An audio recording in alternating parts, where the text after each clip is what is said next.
mister. And then I'll take you down to the yard area. This HOA community has smaller lots. So this is your backyard.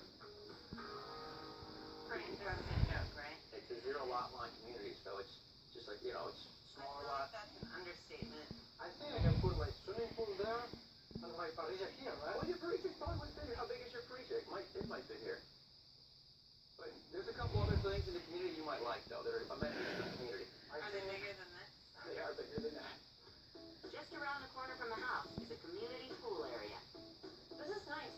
This is great. I really like the fireplace, like this living room.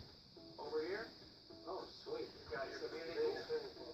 I was surprised. I never thought about the concept of a community swimming pool, but actually, if I can use it whenever I want and somebody else is going to be taking care of it for me, I think that's great. I'm liking this house. I like the Spanish colonial aspect that it has. I